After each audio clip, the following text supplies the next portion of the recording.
আসসালামু আলাইকুম বন্ধুরা, আপনাদের সকলকে স্বাগতম আমাদের অ্যাস্ট্রোলজিক্যাল চ্যানেল সাকি অ্যাস্ট্রোলজার।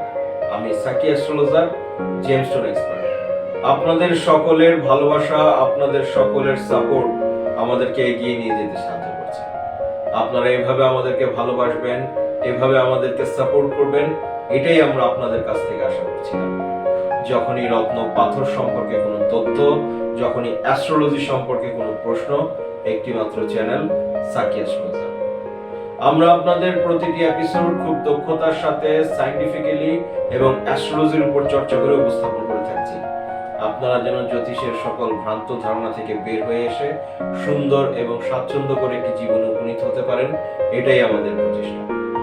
বন্ধুরা, আজকে আমরা আপনাদের সামনে উপস্থিত হয়েছি আরেকটি লগ্ন নিয়ে, যেই লগ্নের কোন কোন রত্ন পাথরগুলো আপনাদেরকে খুব অনায়াসী সকল ঝুট ঝামেলা থেকে বের করে নিয়ে এসে সুন্দর এবং স্বাচ্ছন্দ্য করে একটি জীবন প্রদান করবে, সে ব্যাপারে আজকে আমরা আপনাদের সাথে আলোচনা করব।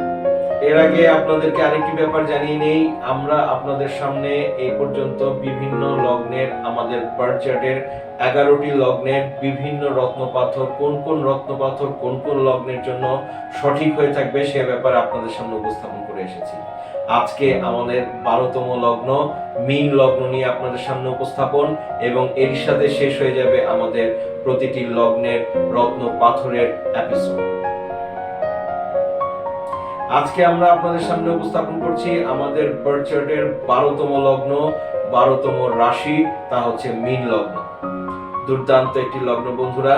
মীন লগ্ন এবং মীন লগ্নের কোন কোন রত্ন পাথর আপনাদের জন্য উপকারী হয়ে থাকবে সে ব্যাপারেই আজকে আমাদের প্রচেষ্টা।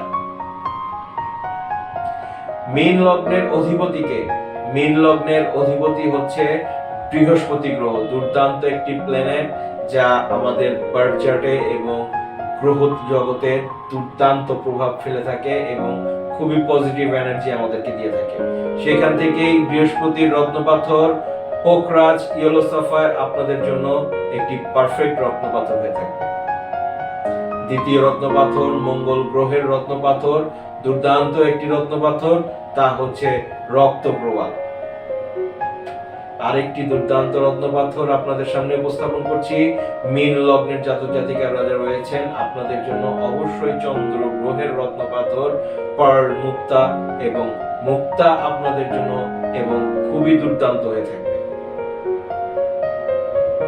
এর সাথে আরেকটি রত্নপাথর আপনারা খুব অনায়াসেই পরিধান করতে পারবেন, এটি হচ্ছে শুক্র গ্রহের রত্নপাথর, তা হচ্ছে ডায়মন্ড। এই 4টি রত্নপাথর আপনাদেরকে সকল ঝুট ঝামেলা থেকে বের করে নিয়ে এসে দুর্দান্ত প্রভাব দিয়ে থাকবে, আপনাদের সকল ঝুট ঝামেলা থেকে বের করে নিয়ে আসবে।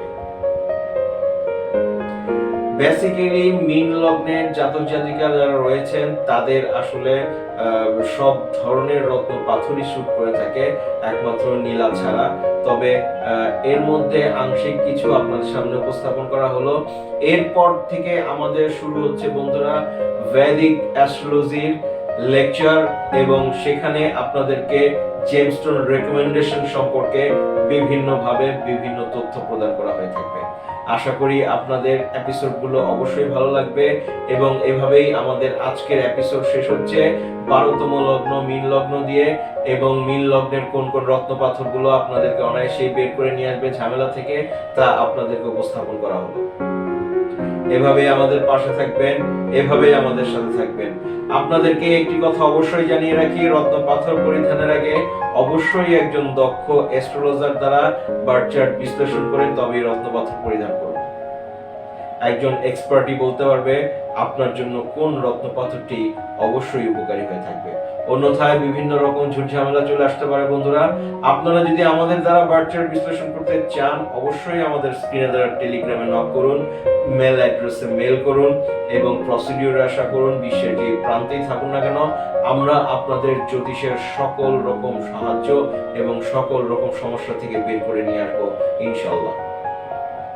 আজ এ পর্যন্তই। Have a nice day.